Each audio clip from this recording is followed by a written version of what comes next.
Good evening, Earthlings. I hope so. Welcome all chatters. It's nice to see so many people. It's lovely. We have some guests today, and we are going to talk about portable gear, synthesizers and recorders and players and yeah, you name it. Our guests are Tim Dale, and Tim, you are from. Hi. Yeah, I'm from the UK, currently living in Wales. I'm a sound designer. Yeah. Um, I have to say one thing. I know the music was a bit loud in the beginning. I promise you, it will not become loud before we play something else. Um, okay, and we have Andy. Andy, you are living on the net. Hey guys, how you doing? Yeah, Yeah, here again. yeah. So, and besides you, we also have Andy. Andrew. Oh, Andrew. Okay, we call you Drew. I'm half Welsh, so Tim and I are getting on Yeah, really well. Oh, you haven't heard all the stories about Wales that Tim told me at Super Booth. I know plenty. Oh, yes. okay. Very disturbing. Listen. And we also have David. Hello. Hey, Hello. everybody. Hi.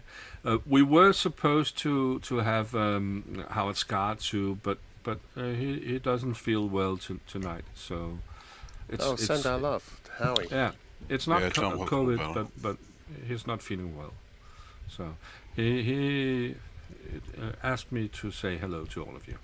So hello.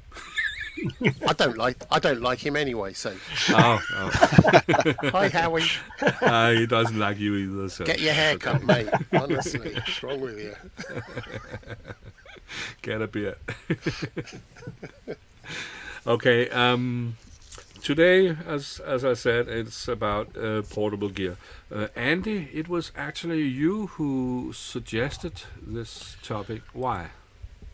Oh, well, you guys know me. I'm known for my portable gear from complete studios in a box, like the OPZ, to portable sequencers, like this little beauty from Korg, to I don't use this that much, but I have been using this for some stuff lately. But another portable studio, Sample Trek, which not my most favorite device to use. However, when I'm making kits for the ELZ1 Play, for the drum kits, it's very useful.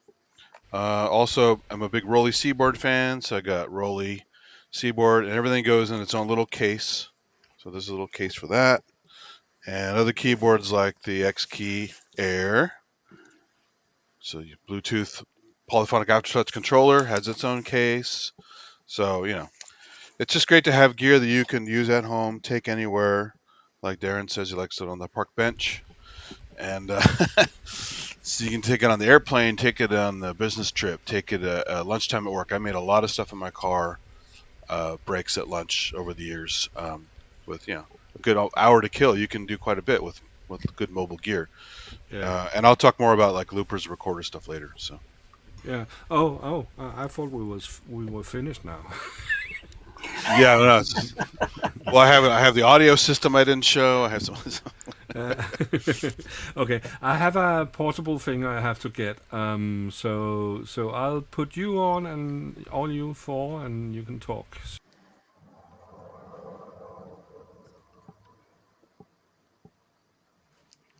Gee, does he really just run off and You're left us? supposed to talk. Oh, you have to sing in the background while we're talking. So. La la la la la la la la. There we go. Well, another thing you need for sure, if a lot of these had battery operations built in, right? You have battery chargeable packs inside. They have AA batteries, whatever. But you also should always consider a battery pack. These kind of really cool because now they have an inverter built in, so you can AC power anything in your arsenal that runs off DC power with an AC adapter, like a modular boat, right? So if you don't have a direct battery pack that puts out the right voltage, like I have one that goes 15 volts, 19 whatever volts, up to 26 volts, I think it does. You dial in the voltage. If you don't, this is just a 12-volt battery, and you plug in your current power supply that you already have for your device, and it's mobile. You don't have to worry about, oh, I don't have the right battery, because this is, the only thing you have to worry about is how many hours do I have at this power for the device that's feeding, and that could be an issue depending on what you're hooking up. Well, I would be, since we're all seniors here, here's where it all started, right? This Oh, is yeah. seriously, this is Yeah. Oh yeah. this is it right here. I got this about 10 or 15 years ago. I keep it. It's still real fun. And when I'm thinking about where we're trying to go, I always like to go backwards and try to remember not to lose some of the simplicity of the things that we had, So yeah, that was what was on my mind, was kind of the original, portable and Clio. She agrees. I have a small thing. Do you want to confess that here? You probably shouldn't say it on stream. Yeah. Really? Yeah. Didn't know it was that kind of stream. Yeah. I just got it. Ooh. This small computer. Yeah. A cardputer. And Look at that. I don't know if you can hear. I can play.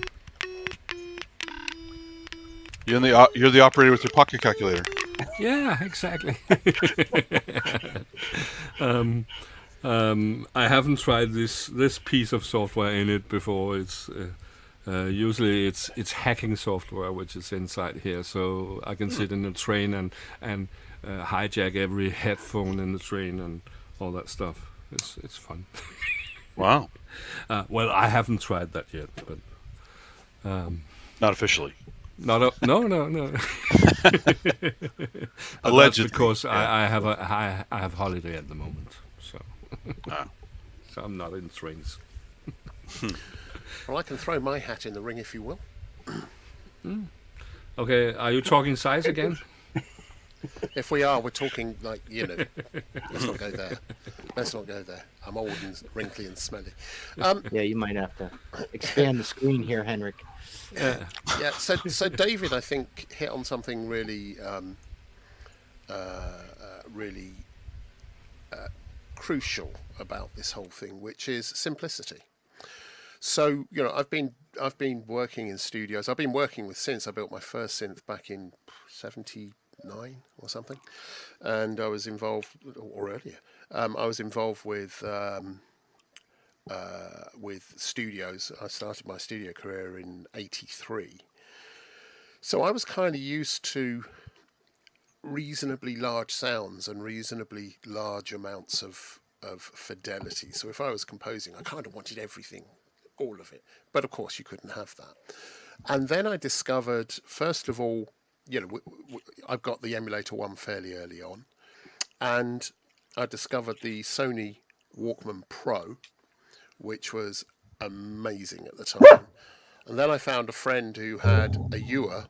It's a film recording device, reel to reel, little tiny little reels. But it was 4 tracks, so you could overdub. And I'm thinking, oh, this is cool. So that gave me a way to start recording and dubbing and overlaying, which was kind of interesting, portable, but it was just one box.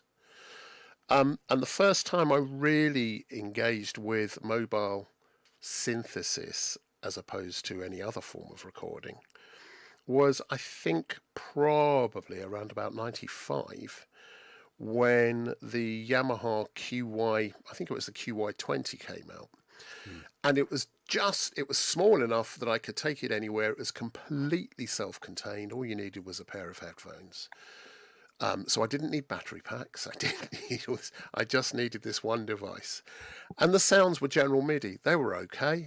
Some of the sounds in there were they were all good enough that I could ignore the flaws in them and put together something really useful. And then when I got to wherever I got to, I could transfer it across up into any of the DAWs I was using at the time.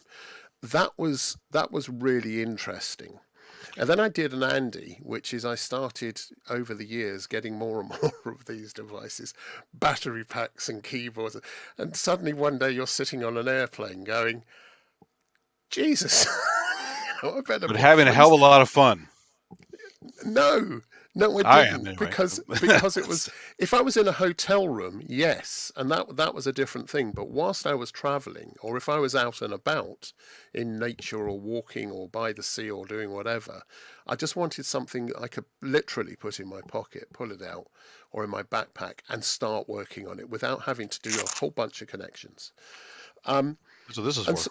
so, yeah, and so, well, kind of. So the whole thing being that the QY20 was the first device that made it was a terrible interface, and it was hokey software. But I actually once have you the got, keyboard dock for that made by Novation.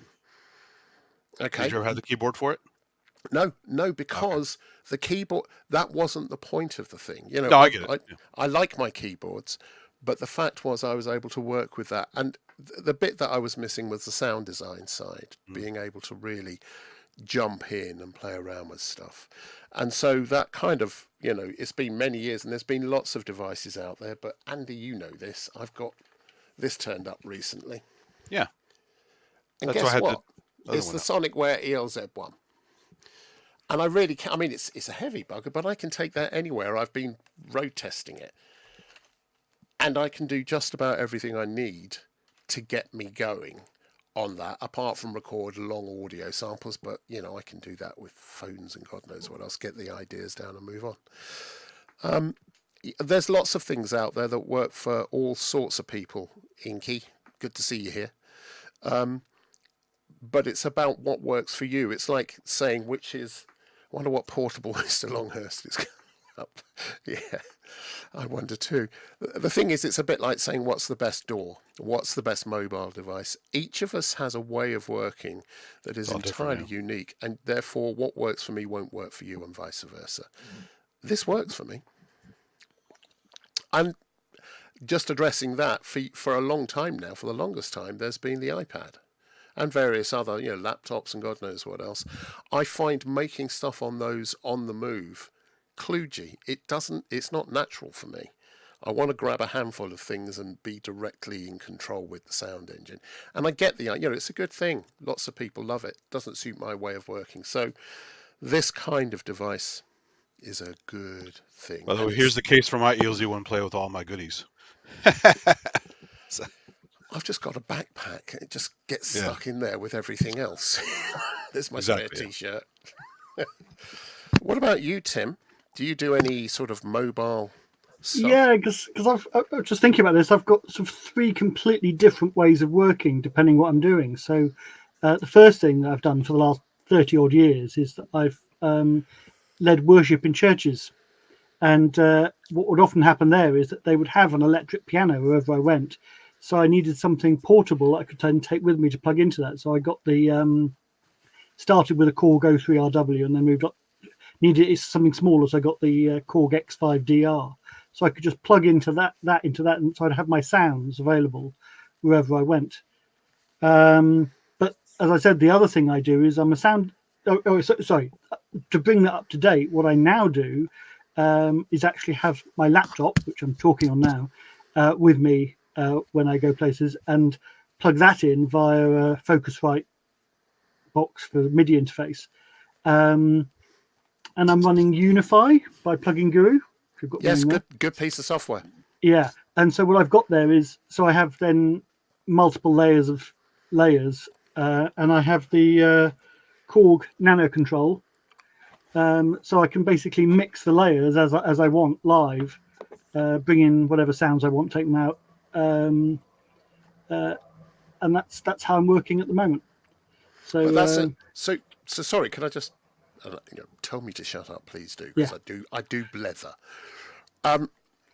You say you've got three, so there's the church-led stuff, sound church design, stuff, sound design, and also and live, the and- live and- thing. and then want to go to actual live performance of electronic music, which is what I'm just moving into now. Yeah, and I've started doing some of that as well. But then there's travel. There's portable. Yeah, You're out in the middle of Dartmoor or in the middle of the Arkansas whatevers, and yeah, you're there by yourself and yeah. able to just pull something out when the mood moves across you and get something down, as it were. Yeah, what I tend to do for that is I always tend to have my laptop with me, and then I have the little Korg Nano key plugged into it, so I can get ideas down or do sound design using that. So that's how I do sort of sound design on the move. Because sometimes for work I'm away overnight, for business, so staying in hotel rooms and things. So it's quite handy because inspiration can hit any time for sound design. Yeah, yeah. So handy to be able to just get something down quick. What about you, Henrik? I don't do much portable. I do have portable gear. I have SP4 Mark II. I have the Hydrosynth Explorer, but I don't use it as portable gear. I I make music different. When I switch on the computer and turn on the DAW, I just go into composing mode and do something. And sometimes I do shit, and sometimes I do good. And I just do that, and the results are sometimes usable. So I don't do anything in the train. I, I, I I'm in another mode there. But I think it's because of my small Asperger, uh, um, that I put things into modes like into a calendar. So at that time I'm in that mode, and that time I'm in that mode, etc. So right now I'm not thinking in composing. I'm not even inspired of anything right now. But immediately when I sit at the door, I just do something. So, from a mobile perspective, being mobile, that's not something that you particularly do, or is it? No, no, and I don't like to do it on phones, or I don't have an iPad. But I don't like Oh, no to sit iPad? and work on a phone. It's not. It doesn't fascinate me. Um, so I would rather I would rather do it on real gear when I have the time. David? I'm team iPad. Um, Yeah. if I'm gonna do, I just really enjoy it. It's so easy to bring it with me. Um, the apps are just astounding. The sound is astounding.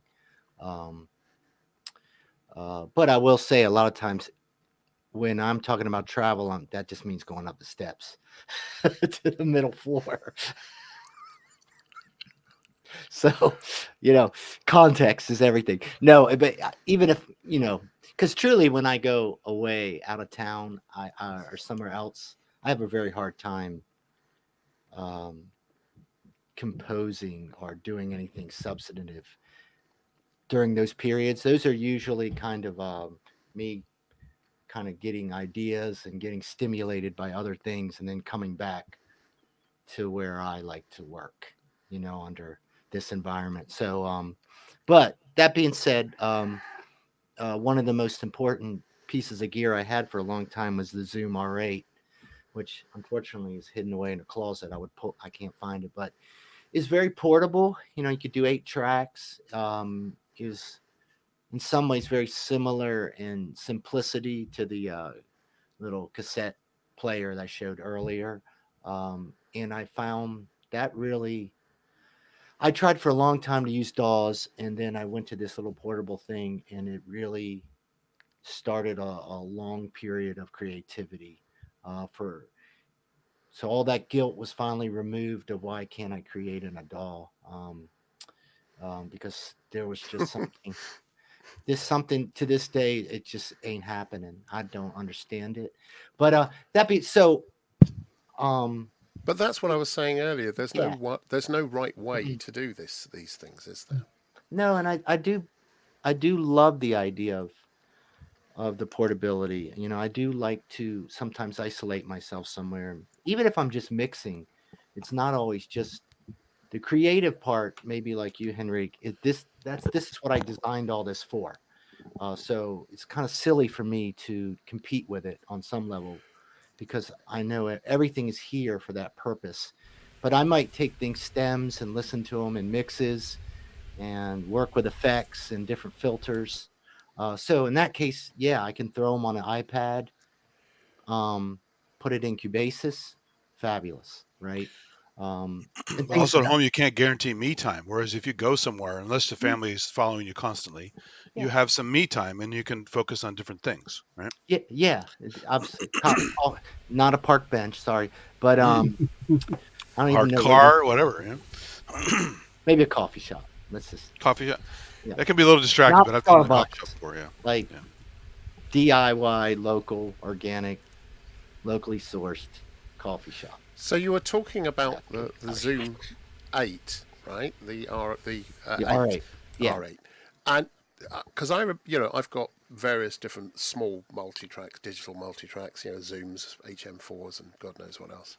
And I don't know if this is something which any of you have done, but I would find myself sometimes thinking of something, a part, a horn part, a synth part, a something. So I would hum the parts or a vocal thing, da da da da da, da or a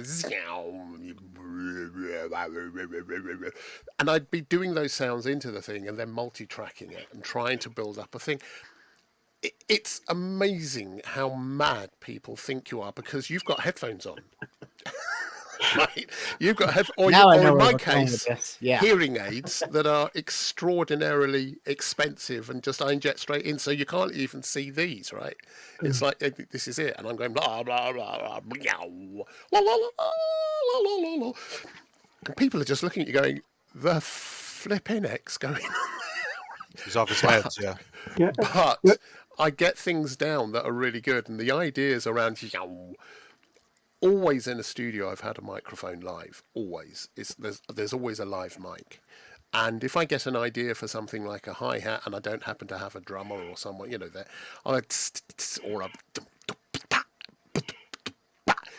I'll make the noises. Sometimes those will end up in the mix and I might have to retime them and do stuff.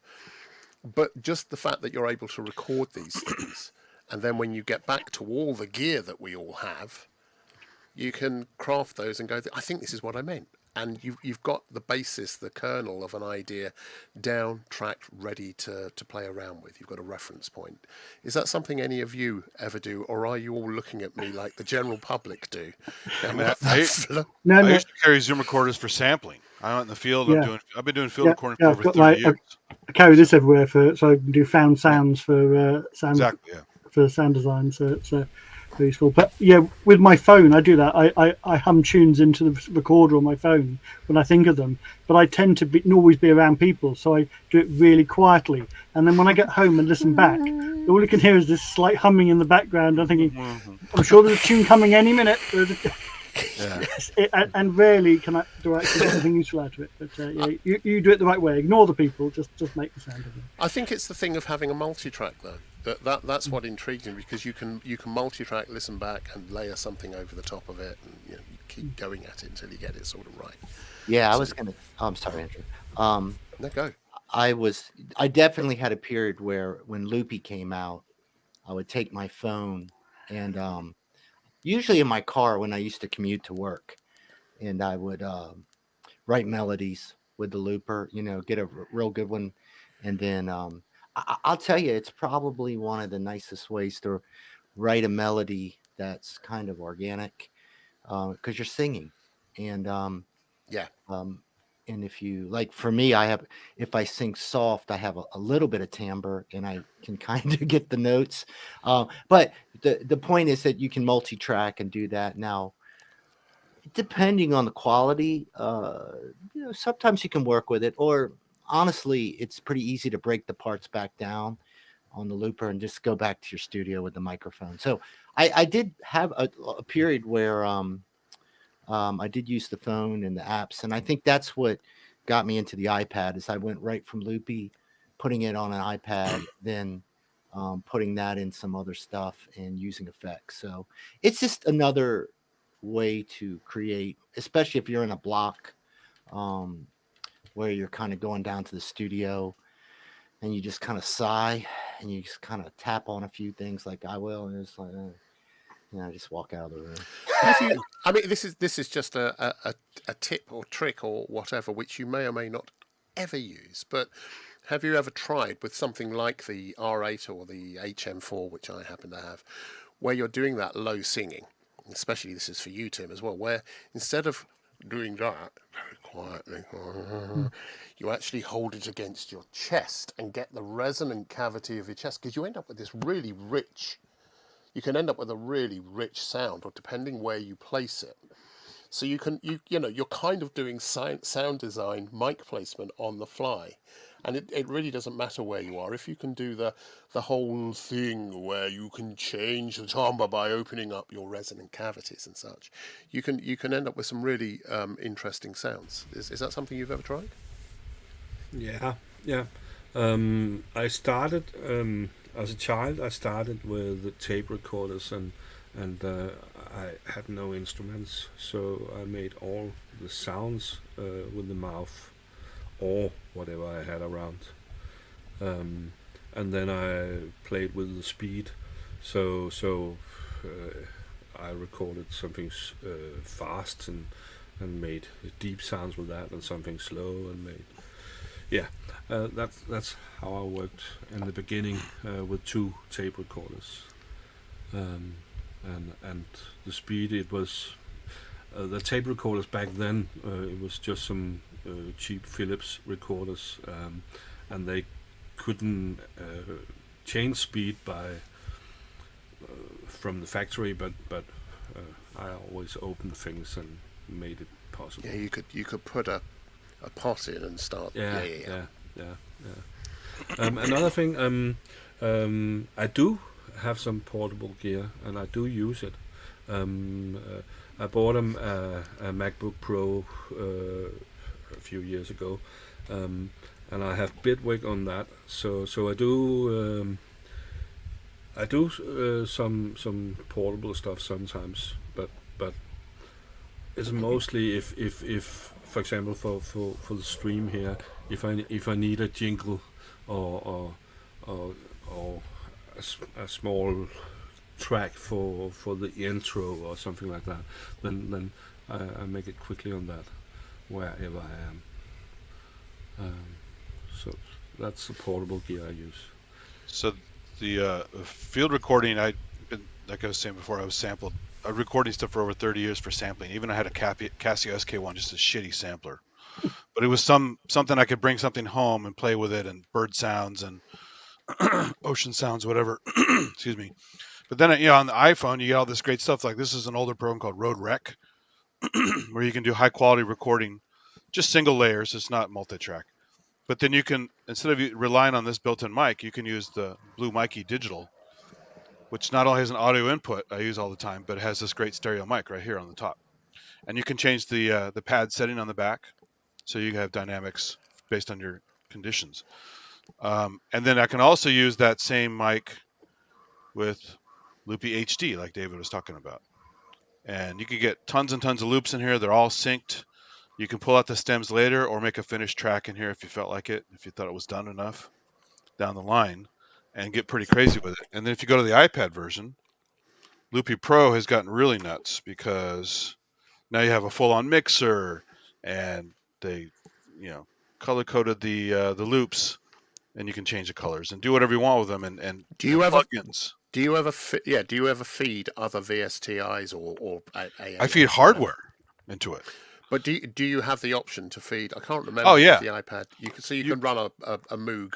You can, but what's better for that actually is this. If you haven't used AUM, I'm using the Mogerfoger pedal here in AUM. But you have multi-track on this guy, and AOM is insane. It's basically a skeletal-looking DAW, but it really is like a DAW. You can have multiple tracks, multiple insert effects, mixing station, all that kind of stuff. So it's pretty impressive stuff. So, like Dave was saying, iPad is amazing. You can just do everything on it if you choose to. I've used them. I've used them lots, and I've I kind mean, of Black been, Eyed Peas made an album on one, so yeah. There's something about, perhaps Tim, you'll know this as well. Well, all of you will probably. Going back a ways, we had really constrained things we could work. We had constrained amounts of equipment and budget and technology to do things. So we invented and contrived. And having a limited system, having a limited set of facilities, actually drove creativity quite enormously in some respects. You weren't necessarily able to get what now you would want, but you found ways to create that were driven by the fact that you were limited and you had no options but to work with them. So I wonder how much of that, the mobile thing, by limiting the system down, by making it as simple as possible, how much of that makes for a more creative environment. Well, they have, because I made some crazy choices in some recordings I made, because I'm I'm basically using some portable gear with this, or sometimes the plugins with it, and making all these little guys. Well, because until the new version came out with the proper mixer at the bottom, you'd have to hold down a loop and use your finger to change the volume. You can't do it on the fly. It's impossible, right? So you basically had to bake your levels, get things to sound together correctly, make all the loops sound just about right, and then I basically had to part mute all my stuff live on the fly to the record mode. So I said, forget the stems. I could play them later if I wanted. I'm going to build a track right now. So all the stuff I already put in there, I would actually quickly. I came up with a little drawing style I'd number the loops, and I'd say, okay, now it's 1 and 4, and now it's 1, 5, and 6, and now it's 2 and 3, and I had to basically, on the fly, I'm activating and deactivating various loops because of the limitations of the older Loopy HD software. And it made me work in a different way, and I had a lot of fun doing it. It was great. It's like performance on top of performance, and it was cool. But I could also screw up, which is part of the danger of it. But that's part of the beauty as well, isn't it? Mm-hmm. Sometimes there's happy accidents. Yeah. Henry? Good fun. I was thinking portable. While we're talking portable, what is the most non-portable gear you've ever had? David? When you say that, yeah, I can see a Matrix boot, a montage, and there's a Kronos here. So Yeah. and the Atari 24 or the Studer A80 or with all of the Dolby SR in it. Yeah. No, that was. So the Fusion 8 HD, it weighs like 80 pounds. Yeah. I have a Kurzweil too, and bought it's a PC3 EX or something like that. They're great sounding devices. Yeah, but it's very heavy. So I bought a suitcase, so I could a hard case, so I could pack it away. Kurzweil stuff is never light. Put it up at the wall. But the problem is the case is just as heavy as a keyboard. So it's I think it's 50k or something kilo now. It's terrible. The least portable thing I've ever owned was a Trace Elliott bass amp, which really took two people to carry. But the least portable thing I've ever shared a house with was someone I once. There was a load of students living together, and one person owned a Hammond organ, and it took four. It split in half, and it took four people to carry each half. So it's nuts. It sounded great though, but and a Leslie as well. There was a big band here called. There was a big band here in Denmark. I cut the Leslie model. Can't remember which Leslie model it was. No, There was a big band here in Denmark called Savage Rose. They were famous outside Denmark in the 70s. They had an organ. I worked in a music theater, and one day we had to carry that organ to the stage, and That was heavy. It was terrible. Uh, I can't remember how many we were, 8 or 10 people to carry it up on for 5 stairs to the stage. It was terrible. So lots of us left before the show ended, so we shouldn't carry it down. Yeah. Yes. Yeah. Back to portable. Um, I actually, it's kind of funny because with all this streaming stuff in the last couple of years, and I don't always have some kind of I'm not always using the same computer, and I don't always have the right stuff like a loopback plugin or whatever. So although this doesn't look very portable, it does smush down into the small case. I basically set up a portable 10-channel mixer, some wires, some audio interface stuff. This little Behringer cheapy audio interface that's like $25. So I can break it down to USB, and I can use it on any computer I have, even on a camera connection kit on an iPhone. So I could actually do a jam on the phone with any little piece of hardware I brought and still mix it in with all the other channels. And it's still portable enough to be in this little suitcase, this little travel bag thing. So you can even make, some audio options that are semi-portable. It's a little chunky, but it does give me 10 channels, and it has SPDIF and digital optical in as well. So it's just kind of fancy for a small mixer, but. But we're living in a bit of a golden age at the moment for portable devices, aren't we? Oh yeah. For anyone that wants to do EMOMs or go out and play, live do electronica, everything from Euro racks, small things which you can put in a case and take with you, plus whatever controllers, a Roly or a whatever. The ability to be able to transport something which not that many years ago would have required the CS80, the Hammond organ, the Rhodes piano, all the really, and lots of mini Moogs and ARP 2600s and all this stuff, string machines. All of that's replaced. All of that's replaced by the kinds of things we have now that get us about pretty close to what we had back then in terms of sound, but with a lot more power, and it's much smaller. How do you all feel about the sort of landscape at the moment for portable devices? I noticed Steve Cresshead said that he's been going. He goes out to friends with his Akai. Is it the one? What is it? Not the M1. MPC-1. MPC-1. That's the one. Thank you. He goes around, he just takes it in a case around to friends, and they just have a ball, just recording and doing stuff collectively on this one device. That sounds cool. That idea of that communal way of making music as well is a really cool thing. So what are your thoughts about current tech and where we are and what opportunities it offers? Do you feel it's opened up new paths? What's your thoughts on that? Yeah, but I'm also thinking about. We earn more money now than we did when we were kids, so we couldn't afford much back Somebody's clomping the mic there. then. Yeah, I think it's Tim. Sorry. Because your screen is bumping at the same time. Sorry. I'm thinking. Of course, we have a lot more portable gear, but I'm also thinking about. If it's because we are rich that we can afford the portable gear, but that's a side thing.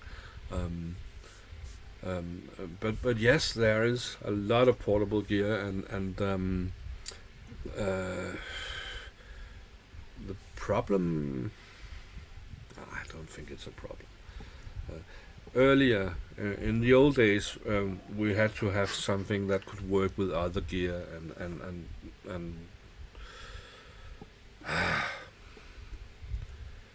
let's turn it to Dave.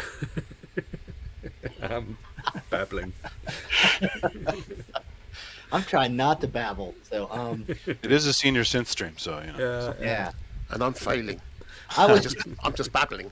Well, it kind of led me. I was just thinking, like, okay, what little piece of portable gear would you get which kind of is in the same vein of what you were saying. The one that's kind of that I'm fascinated with, and I'm not sure why I haven't got it, well, is the little 1010 Tangerine. Actually, I think Howard had it. I remember seeing it on his Yeah. desk, and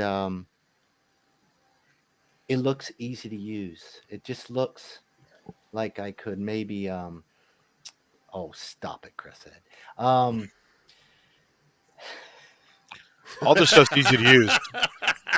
The black box and the blue box, all this stuff's very easy to use. So those little guys are appealing. No, but yeah, I do love the idea of these small portable things. I really do, and I like my table to be very sparse. If it gets real cluttered, I get real. When will that happen? Didn't I say I would like? Yeah. Maybe I didn't. I wish I may. I wish I might. Yeah. So, I mean, something interesting you said, Henrik, which was, is it because we're now rich? I think it raises an interesting point. I think the cost of getting involved with music tech now, certainly from our side, has dropped massively compared to when we were younger. Massively. Regardless of your thoughts about different manufacturers and whatever, there are devices out there sub £500 or certainly sub sort of £800 that will give you a massive bang for the buck. There's stuff out there around about the £300 mark that will give you enormous polyphony, lots of different engines, lots of different sounds, the ability to track, and you can do that at a price which you don't have to be rich to do this. And the only reason I think it's not necessarily about being rich that we've got these things. This is I'm a million years old, and all the gear that I used to have that I no longer use, I've swapped some of that out or sold it to get these. This isn't I can go and spend £4,000 today. That's fine. I'll just go and spend another 10 grand or so. I haven't swapped anything since the 90s, and I still regret it. But that's the point. We happen to have built up collections of stuff because we've been working in the industry and doing stuff. So, it's not been without, don't look at now, look at the whole journey. This is just an aside. There was an interesting thing with, I tell this story far too often. Picasso on his 80th birthday was in New York, and he was being interviewed by one of the TV shows, and they said, happy birthday, Mr. Picasso, Pablo. Can I call you Pablo? And whilst you're here, look, here's a piece of paper. Can you just do a quick drawing for us? So they're talking away, chatting about this and the other in his life. And he finishes this drawing and gives it over to the presenter, and the presenter just stops and looks at it and goes, how does it feel, Pablo? You've just handed me this drawing. It's taken you 30 seconds to do. And that's probably worth several £1,000s. How do you feel about that? And he said, that didn't take me 30 seconds. That took me 80 years. It's the same with all of this. Everything we do is that. So just move that to one side. What we have now. The cost of getting involved with music now is cheaper than it's ever been. What you do with it is another matter, but it is cheaper than it's ever been. If you could get in, if you've got £1,000, you can go and get 3 synths or a couple of synths and a whatever, bundles of stuff that will have you making music in a constrained system. But, and you'll make but most are of we it. musicians then? Isn't it just a therapy or something like that? A musician, definition of a musician, is someone that can't envisage not playing, performing music. That's it. Doesn't matter what it is, what they do, how they do it. That's a musician. Someone who can't envisage not doing it. Not how. In that case, even Yoko Ono is a musician. Yes, yes, she is. And actually, no, that's true. Whether or not anyone else likes it is not. That's not a qualifier. A musician is someone who can't envisage not doing music, not playing or performing music. Well, I think that gets back to the point that I think some of us get to. Some of us may not need to, I don't know, but and that none of this stuff really matters, right? at the end of the day. And we could probably have very little, because what really matters is being able to get those expression and whatever it is that's inside you out. Um, and what we're seeing now is all this creep of features. And I'm gonna pick on the sample track because Oh, nah, sorry, Andy. I don't really like it either. So it's Andy, this needs to be said. Okay. yeah, go for it. No, no, I was kidding. It's just too much for a lot of us. It has nothing to do with why we ever started. Remember, I showed you this. Well, I'm enjoying this a lot. This was everything, everything, Yeah. everything to us. And then it changed form a little bit, right? It got a little fancier. But at some point, I caught myself just drifting off into some other world of technology and feature creep. And honestly, what you're actually, in my defense, what you're seeing, Andrew, I could read minds too. By the way, I didn't tell you that. All right, daggone it. No, seriously, this is getting near what I have. That I don't. There's no other closet full of stuff anymore. The rest is for the cats. The rest I leave for the cats. Yeah. Yeah. No, but the point again, I just keep getting back to why does that little 10-10 thing, it appeals to me because I feel like I could, okay, I'm ready to do something, right? And all right, I'm going to punch a couple buttons, and that's all I really want. I do like fidelity. I do like to tweak it a little bit, but I sometimes You'll, I don't know what I'm doing with all this stuff. You know what I mean? you'll forgive poor fidelity for a good sound, for a good track, for a good song Absolutely. or a good thing. And that's, that's That's what you me said. though. Yeah. It's a bit like films, you'll forgive, films that come bundled with special effects, with VFX, but have no story. You'll forgive a really shittily made, poorly shot film with a really great story. You'll watch it to the end because the story is what it's about. Same with music. Yeah. So, I All mean, you have to all you have to do is go back and watch those old black and white films, all the film noir, right? And it's all you have to do. And you have to question whether it's any better what we do. It's just different. You know what I mean? We're expressing ourselves in within a different context, right? We're doomers now, but you know what I'm saying. So it does matter. We do like the clarity and all that I, th- stuff. Cool. I think one of the things is that we're all of us, whether we're just starting out or like me, 1,000,001. We're on a journey, and we go through different phases where different things attract us. And for years I thought in hexadecimal. MIDI was everything. I recorded everything, and I knew what all the controllers were, and blah blah blah blah blah. I've stopped doing that mostly. I'll occasionally record some MIDI, but actually what I tend to do now is play everything in live because hello, he's gone. That's all right. I play. Just turning lights on. That's right. So playing in live means that the whole thing is a performance, and there's something about that which is wonderful. But I spent years with MIDI. Years and years and years, and before that, years with just samplers that didn't have filters and analog synths that did.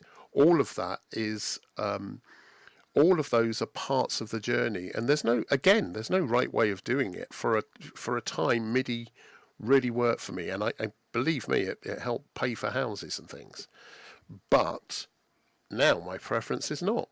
My preference is just play it in live. If you get it wrong, play it again. And No, know. no, your point is well taken. It's kind of like, okay, you start being a musician, you have the guitar. Well, I don't have time to learn this thing. I need to start creating. Yeah. It Some is a great conundrum. ideas come out of that. Yeah, it's a conundrum, right? So again, yes, the modular for me is kind of a happy accident. It's a journey of its own. And maybe I'm getting off and drifting off. I'm thinking about what makes portable for me really valuable, and that is it kind of removes some of that stuff, right? And when I go somewhere else, I certainly do not want a modular in an abandoned castle or something. But that's a little dig. But I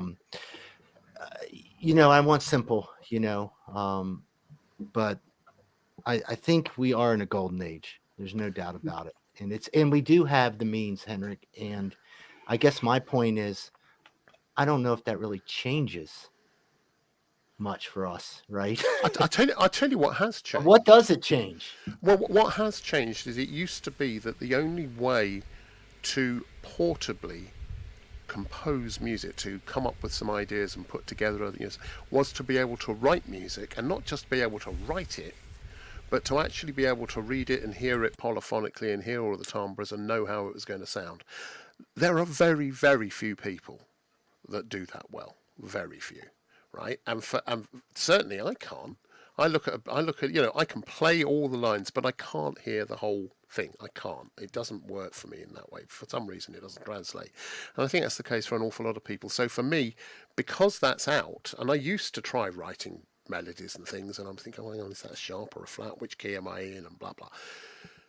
The idea of a portable instrument is it allows me to do that. It allows me to annotate, to put these things down and hear it as I want to hear it. So I can do that, which is why something like this, this little beastie, is a great thing. Or even the QY20 was a great thing, because it allowed me to have that experience of hearing what I wanted, correcting it, and then doing another track of something else, perhaps drums, perhaps bass, or whatever.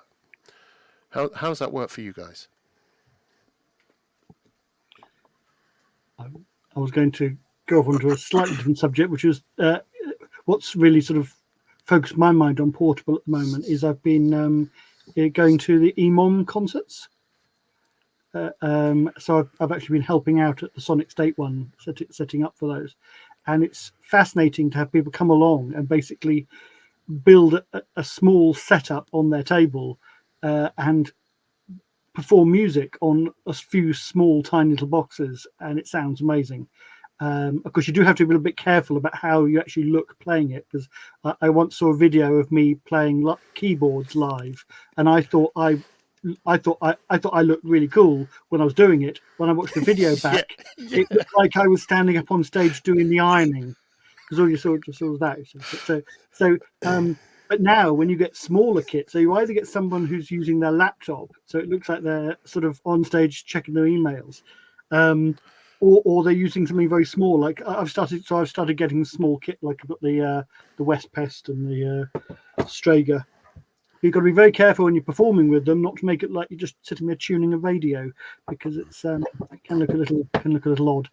But the challenge always, because I think at some point they keep telling me I've got to play, but I'm thinking I wouldn't know what kit to leave behind. I'd want to bring everything, because when you've only got one table to work on, you've got to limit. You've got to think.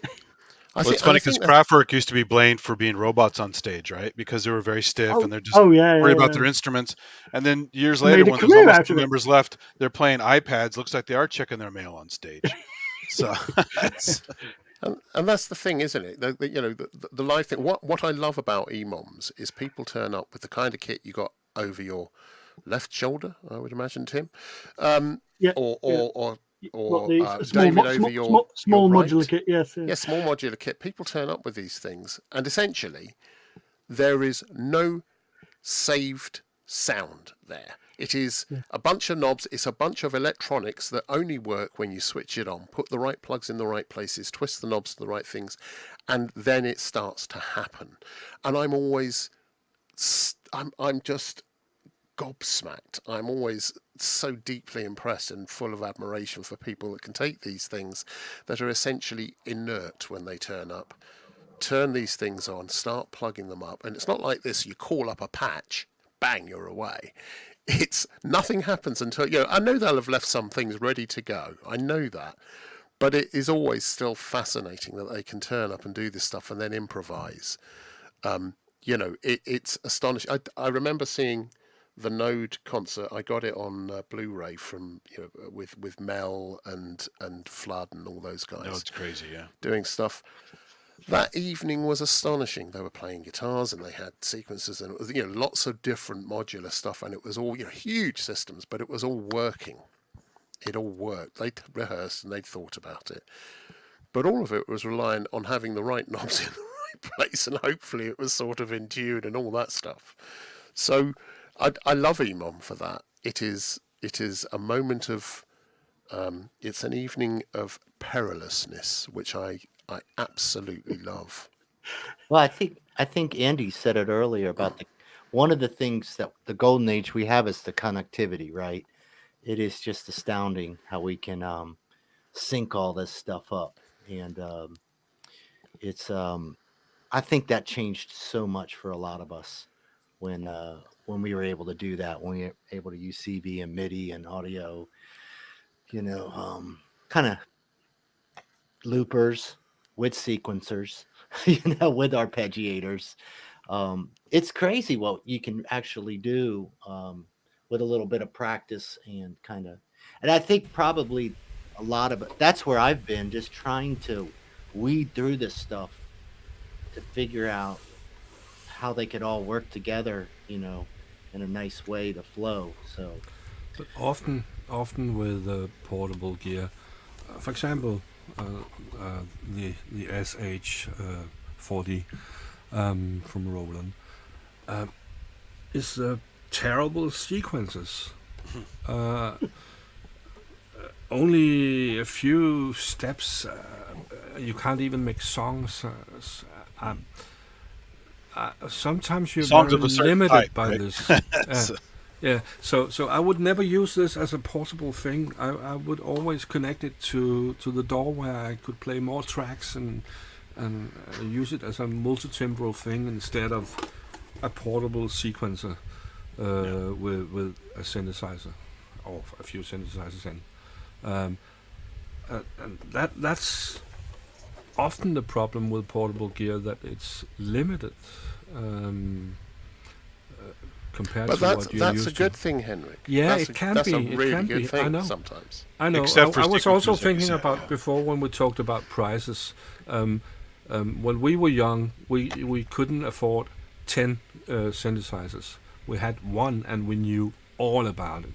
Yeah. Today we have many, and we know almost nothing about each. it's true. And I would argue, to Andrew's point, I would love to see everyone go out with just 6-step sequencers. I mean, you can make some incredible stuff with that, when you start to. We had a hardware jam challenge where everything had to be 6. I know. I think I might Version have done that. 6. Yeah. It kind of opened honestly, I wasn't working in that, and I started to program the drum machine, and then certainly get the polyrhythms and everything. But I know what you're saying. But honestly, Henry, it's getting to the point where a lot of I know, like with the loopers, some of them can loop for a minute, and you can create these unbelievable progressions for a minute, sequenced. I mean timed, synced, and then you start putting other drum machines to it. It's crazy. We really can do some really cool stuff now. It's a lot easier, simple. Did any of you use Notator on the Atari when it was out? No, Didn't I had a have Atari. friend that used Atari, but he used Steinberg Cubase. I've used both. So the thing about Notator when it came out, and with the Uniter and everything else, it gave you lots of connectivity, but essentially it was 4 channels. So it's four channels of 16 channels each, A, B, C, D, and you could set one of them up so it was 16. 16 beats, or 4/4, another one for 5/4, another one for 7/8, another one for 15 whatever, 15/8, and so you could actually start building these really long polyrhythmic things, which, although each of them was short, it would take a huge, it would take 56 bars or whatever it was before you'd get a resolve. So it was constantly evolving. It's a bit like a Philip Glass thing, who, we learn a lot from some of these guys. So that was always interesting. So I'm not that worried about the sequences we have, because guess what? Most of them go up to 16 steps. that gives me enough that if I do 2 or 3 or 4 of them at a time, plus an arpeggiator, I can get some really interesting polyrhythms happening, and it seems to evolve. And Andy, I was going to ask you. You're really into this area. Just Do a you little do? bit. Yeah. Yeah. Do you do any EMOMs yourself? Oh yeah, I have tons of them on my channel. I talk about them all the time on Ramsey's show and here and there. So yeah, I've done many of them. Problem is they're in San Francisco, and with money being tight lately, and time to get up there, find parking, which is a nightmare. It's pretty annoying. So I've only done in the last year. I think I did one this year, and I did like 4 or 5 last year. But I just found out, they didn't tell me this before, but their group also has a San Jose chapter. So I could get there in 20 minutes instead of 45, 50 minutes plus crazy parking. Yeah. So I'm going to start doing the San Jose ones at some point. And I've also done the live ones too, the VMOM, Virtual EMOM on Facebook. There's a UK guy who's running that for a while. He stopped. But you could post your stuff up there and he would play your EMOM set that's, supposedly recorded live, which mine were. Not everybody was, maybe, I'm not sure. But that was also another way to do it, especially during pandemic when you couldn't go anywhere, right? But then it's about the sync and all that sort of stuff, which All that stuff, yeah. there are solutions for. But it's I have to But say they're a lot of fun. I love it. Yeah. I'm kind of new to EMOMs. I mean, I guess I've been doing that for years anyway, but I've been doing it in studios with pals or, at home Yeah. with my own little studio, and people will come in and you just kind of start building stuff up. But as a thing, I think it's a brilliant thing that's happening. I kind of want to see where it goes. I want to start seeing some really big artists coming out of that, doing things that are But more mainstream. the big thing for me with EMOMs is I use it to justify my modular habit. So I only do modular stuff at EMOMs. I don't do any other gear. All this other shit I showed you, I don't use any of that stuff there. Do you also use it to justify your crazy parking? Well, that I also have to watch out for human waste in the streets. So that's another fun thing. Here we that go San Francisco- again. Here we go. It's What? true. Yeah, it's sad but true. But one quick thing I wanted to talk about, since we were talking about all the aspects of portable gear and stuff. One of the great things is it forces some companies to make mini-me's of stuff like the JD800. Uh-huh. So now I can have a pretty good approximation of the JD800 on the go, on batteries or not, and with almost most of the features. It has, obviously, some of the controls are lacking. You can't fit every damn control on this thing. But for what with the small case on the boutiques, it's pretty amazing what they did with it. And no red glue inside. Yeah, I was about to Yeah. say exactly that. None of the red glue. Exactly, yeah. Mine still has a red glue. I got to fix it. But another thing Me about too, portable yeah. gear is companies got smart and clever with weird alternative interfaces, like a game designer who decides to make the Tenorion, which is Oh, yeah. ultra portable, ultra durable, and super fun. And if you don't just stick with the plinky plonky sounds it comes with, it's a monster MIDI machine. This is a 16-step sequencer, 16 layers, 16 pages, so you can do like a whole album on this thing if you wanted to. And because the loops on here, or loops you add yourself, because there's custom slots on here, are so good, you can hook a keyboard up to it and use it as a sound brain, and the loops are beautiful. You can sit and do drones. But if you listen to demos of this, you'll never hear drones because it's all this staccato little video game noises. And this thing is so much more than that. I mean, I have, I can play something real quick here, which is this is almond break chopped up. And the higher you go, you can loop it.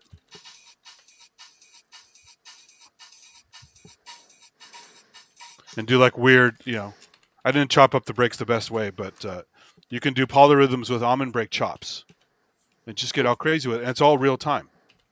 So I thought you said almond breaks, and then I got it. What? I figured it out. Andrew man. often has almond joy, so he can eat some almond joys for us.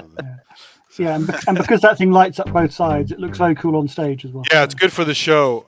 The back doesn't play, but it lights. If you get the cheaper one that doesn't run on batteries, it doesn't have a back on it that lights up. So for live performance, they're like Little Boots and tons of other people have played these live. Yeah, I've seen her do And, that. Yeah. So. yeah. I have the Medusa, the Polyend Dreadbox Medusa. Oh yeah. It's not portable unless you have a battery with you, but I like the sequence in that you can sequence the patches, so you can change how the sound is. It's for like a each polyend step. rec with built-in sounds, right? Yeah. Yeah. I wish they made a battery version of that, and they made it still, but they don't. That would have been nice as a portable device. Well, if they have, if you don't need the big battery like I showed you, and you can run it off of like a power bank, then you could just Velcro the power bank to the unit, and it's one piece. So Yeah, that's what I do with yeah. lots of stuff. I haven't tried with a power bank, so I don't know how long it will play.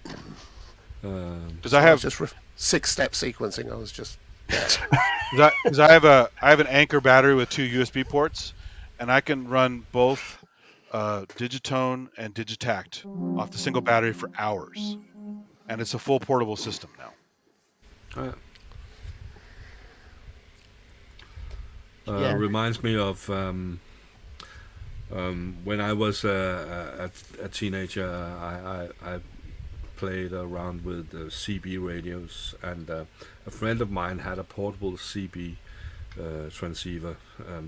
It was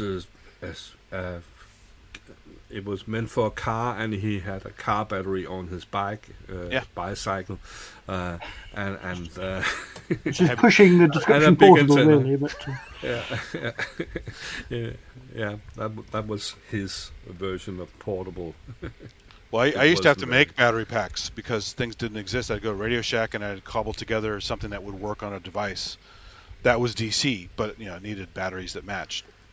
And for a long time, I had my Hansonic HPD15 Roland drum thing. It's an AC DC adapter, right?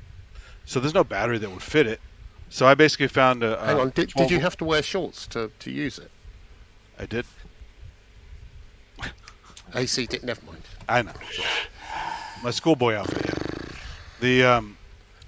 So I found a 12-volt alarm batteries. Those little boxy batteries Yeah, I know the ones. were perfect. I just had to find a smart charger that didn't overcharge it and kill it, because they do die. The lead acid dies very easily. So they're only about that big, but they're still heavy. So I had a snare bag with some accessories in it, the battery and the drum kit, and I had a full portable system I could set up anywhere and play the drums. So it was fun. So you have to sometimes think out of the box and make your own shit. You can't just wait for somebody to make it. I think that kind of thing, that making your own thing is good. I used to have, years ago, I had a Calrex Soundfield mic, which is a great ambisonic mic, but it's not terribly portable with the boxes, and you needed all sorts of things. Then I discovered the ST250, which was the much smaller portable ambisonic mic, and that with an HN4 or something like that, or the UA, would allow you to record the 4 tracks of XYZW. And that meant that I could do things in spaces. I used to do a lot of stuff in churches, in church spaces or cathedrals or sacred spaces, because there was an ambience there, there was a sound there. Or even, you'll think this is weird, in an old mental hospital which had the longest corridor, I think it was in Europe, a quarter of a mile long, and you could get this flutter, so you could have a sound at one end and have the ambisonic mic down the other, and you could walk it down. You'd end up with some astonishing things you could sample or use as an environment for a whole track, and particularly singing, in a really large reverberant space where you're able to point and zoom into different parts of the space and hear different parts of a sung part. And then record that ambisonically, and then take it out into your DAW or into your tape machine or whatever you had at the time, and then use that as the basis for something. I always found that deeply moving and inspiring. Whether it's voices or percussive pieces, or even this kind of, put that in a big space. Yeah, exactly. And then record it. So you use this just as a sound maker. You don't use it as you record it in a space, and that's what you use. So that having portable gear to do that, like in this case the ST250 and the Zoom HM4, made for a really good and different way of having portable recording, and then using that as part of the process of making music.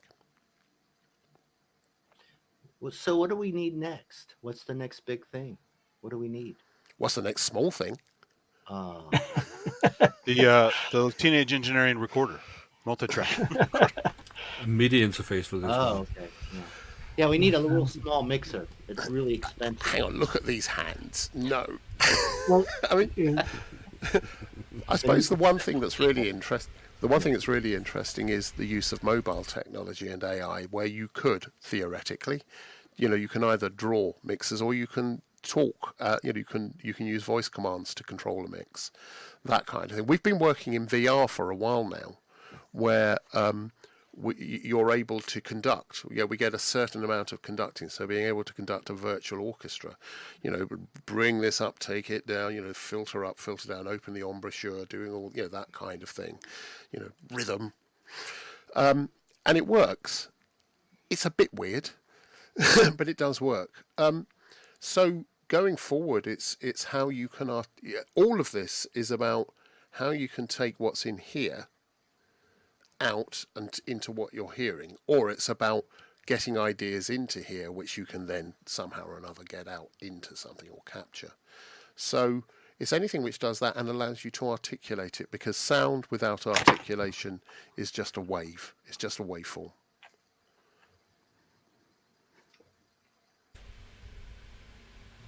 And So it's the handful. articulation for me. Sorry, go. And a handful.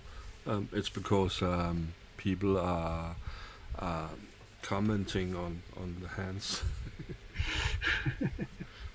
The hands. What about the hands? Yeah. Yes, the one with Anthony, the C15 episode. That's from Mikkel. That's a great episode. A really good episode. But you asked David, what is next?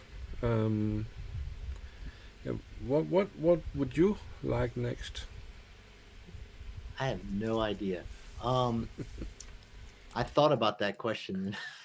Oh, you mean that's on Sweetwater or something? Let me go check. I don't know. What do I need? What would be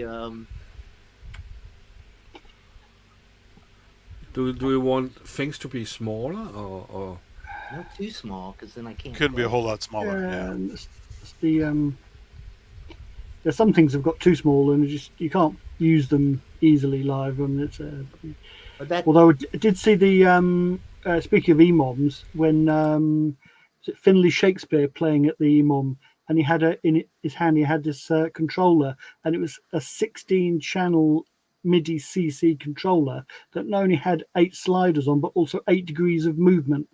So he was actually controlling 16 different channels of CV by moving his hand around with this box in it, which was an incredible amount of power in one tiny little box. Did it work? Did it sound good? It did, yes. It did sound impressive. so do we think? I don't know if MIDI. What is it? MIDI 2.0? God, I already forgot. Yes. It was, I mean, I agree with you, Andy. I think the smaller the better. When like I was joking, but even mixers, anything the smaller you can make it, especially if we're talking for playing live, something you can just put in a little suitcase, but still have a lot of tactile.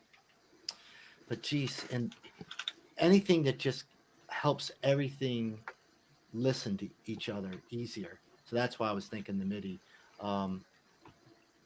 The more that we can get everything communicating, so we don't have to sit there and program and worry about communication problems between instruments. Will you excuse me for a moment? I'll be right back. Yeah, that sounded pretty bad. I was kidding. I don't know. Andy, tell us what we need next. Oh, geez. I mean, I've only shown a handful of the bullshit that I have sitting around here, but I just, as you can see, I like a lot of different variety of things. Depends on the moment, depends on where I'm going, what I'm going to do, who I'm going to hang out with, et cetera, et cetera. And like in the old days, sometimes I would just have a recorder. Even if I had other gear, I would just get recordings, uh, places, people, animal sounds, other junk, run it through, Audacity, go through Paul Stretch, do a bunch of other weird stuff when I get home, and then see what I can do with it from there. And sometimes very, very linear, very long process, sometimes jumping around a lot, doing lots of different things. So it's just, I have a lot of hobbies. I have a lot of different interests, even in music and sound, and so that's why I have so many different weird things, just to have fun with and try different things. But there's no reason why you have to do that. Like you have that little tape recorder. My brother and I used to make entire TV shows with the tape recorder and just our voices and sound effects and stupid stuff being a kid. That explains Thunderbirds. Exactly. Yeah. Yeah. Or like you were doing with the sound effects. If you recorded the sound effects well enough with your mouth and you went and tweaked them a little bit further in some software, you don't need synthesizers, right? So it's like a musique concrète kind of thing.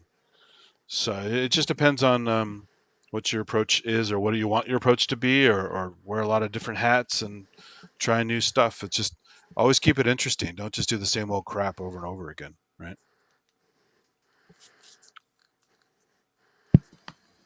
I was going to say, in terms of what's coming next, that what seems to be the in thing at the moment is expressivity. So when you get things like the Polybrute 12 and various other keyboards, and it's almost now when a new keyboard comes out that has aftertouch but not poly aftertouch, reviewers are really disappointed now. So it's so what would sort of be nice is for portable kit. Now, obviously, if you've got one of the smaller Rollies, then yes, you do have expressivity on the road. But for most things, like with this, no expression there at all. So it would be nice to that I'm hoping that will sort of filter down. That there will be sort of more expressive ways of working on the move. I'm happy the EOZ1 Play actually added velocity, because the previous one didn't, because they were basically copying the OP. Well, it kind of did. Not really. Not directly. Not from the keys itself.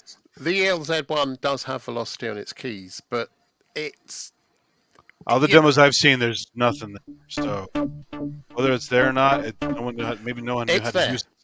It's there, but it's not, it's not the kind of thing, the keyboard doesn't. It's either bugger all or... But the Play, it's not as good as a proper keyboard, because it is a hack, right? It's but most of the time for portable, as in, you want to get some ideas down, then you just want the notes and you'll worry about the dynamic later kind of thing. But I think Tim's right. Expressivity is everything. So if there's, I was looking at is it the Korg? The Korg keyboard, which is polyphonic, aftertouch.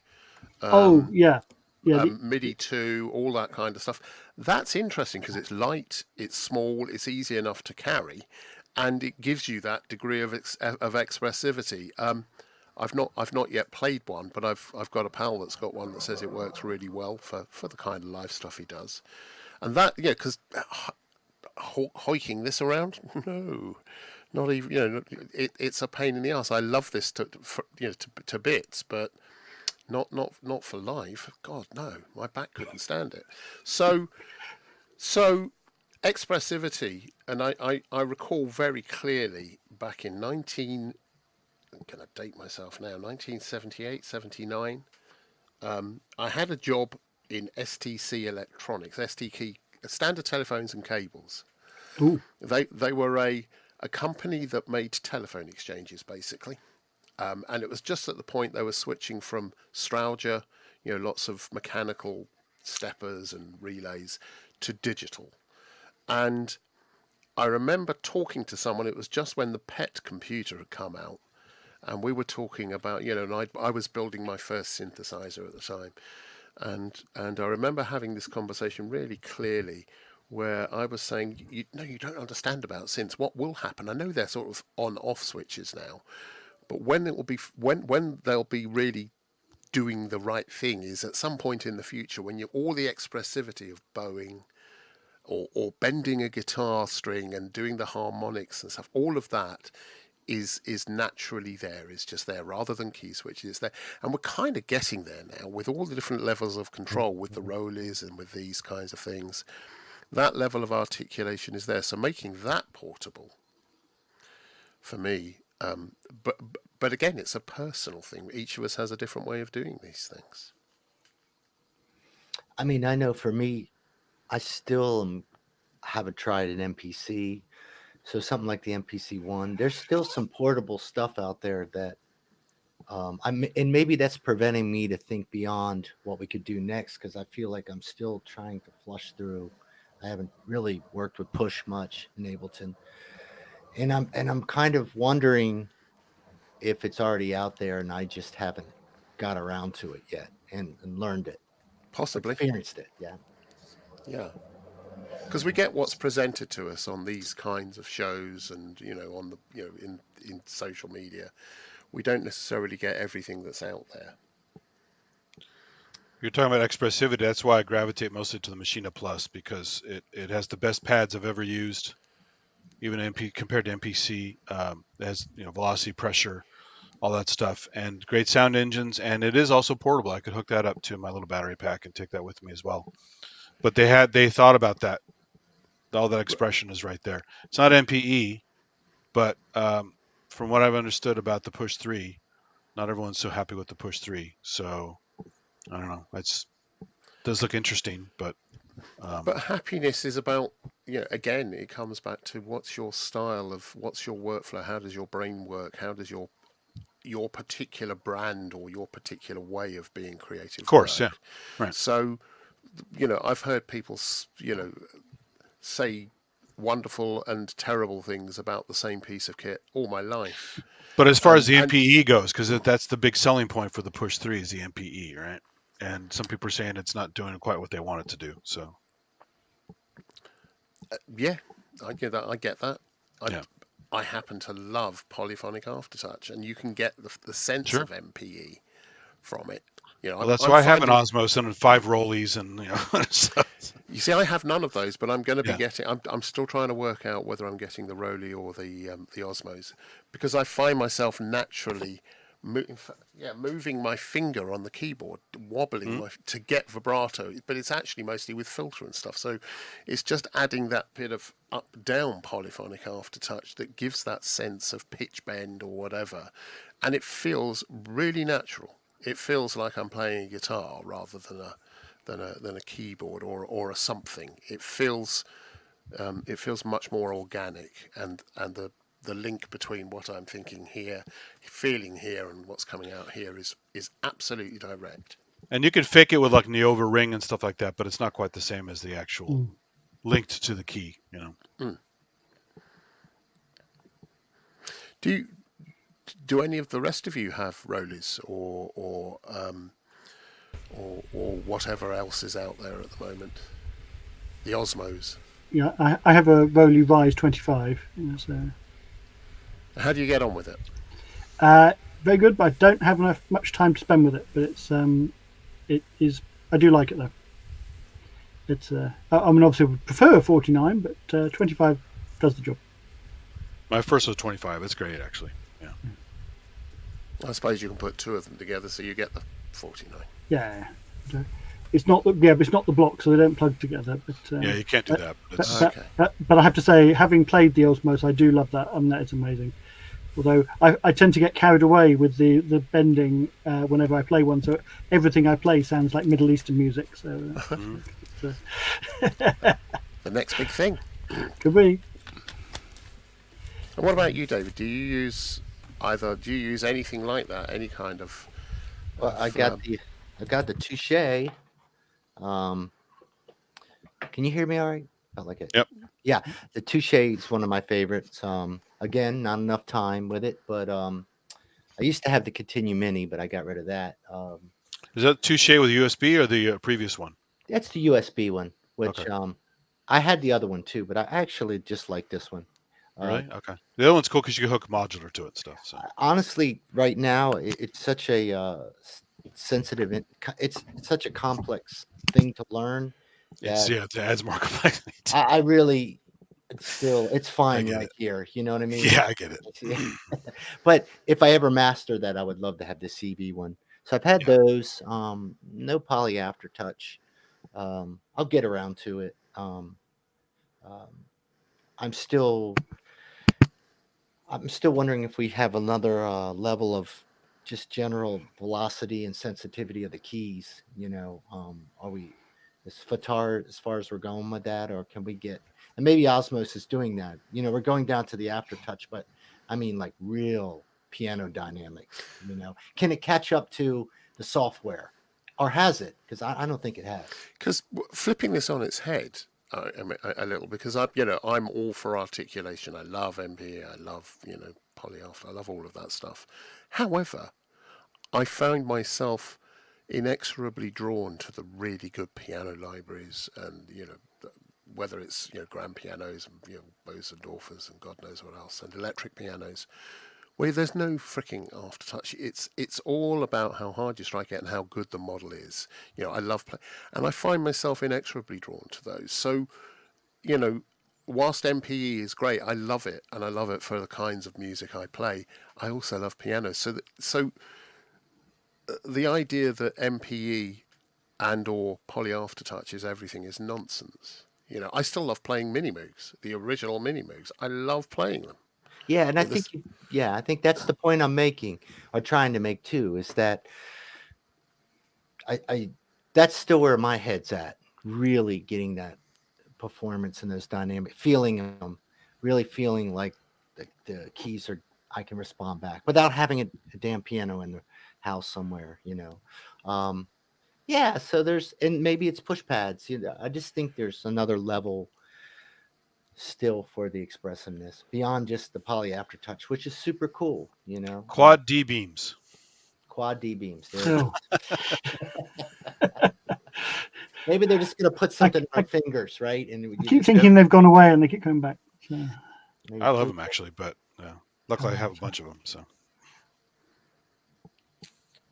But we've gotten what we got was great ways to perform with small things and make songs in a couple hours. And yeah, I feel like we're just kind of. I don't know where we take it from here unless it's another quantum leap, because I feel like we really have. Like I was trying to say earlier, there's still plenty of gear out there that I haven't even touched yet that I see other people using, and I go, man. And I've experienced certain gear that I've got where I really went, wow, why did it take me so long to find this piece of gear? Like even my little it's not the RC5. Is it my which one do I have? RC500. I've just got the rolling with it only has two loopers, but you can layer 50? over Is them. that 50? Yeah, what the hell is that? Oh, no, this one's the 500. It's not the 500. nice. Okay. The It's not, 505. Yeah. Right. but it's got a drum. It's got a little sampler, drum sampler. The point being is when I got it, instantly I said, "Wow, this thing was made for what I'm trying to do." And so I'm still thumbing around with a lot of that stuff. Trying to find it, I think afford it. getting comfortable with once you found something you're comfortable with. Tim, you're That clicking. I am.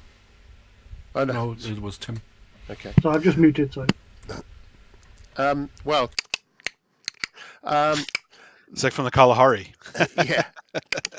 The the the thing with most of these tools is there's been lots of comments in the chat here, which are lots of different people with lots of different ways of doing things and lots of different opinions about it, and that's really what's rich about it. And the fact is, if you settle on a setup that you're kind of happy with, learn it inside out, because the sonic possibilities of what you can do are huge.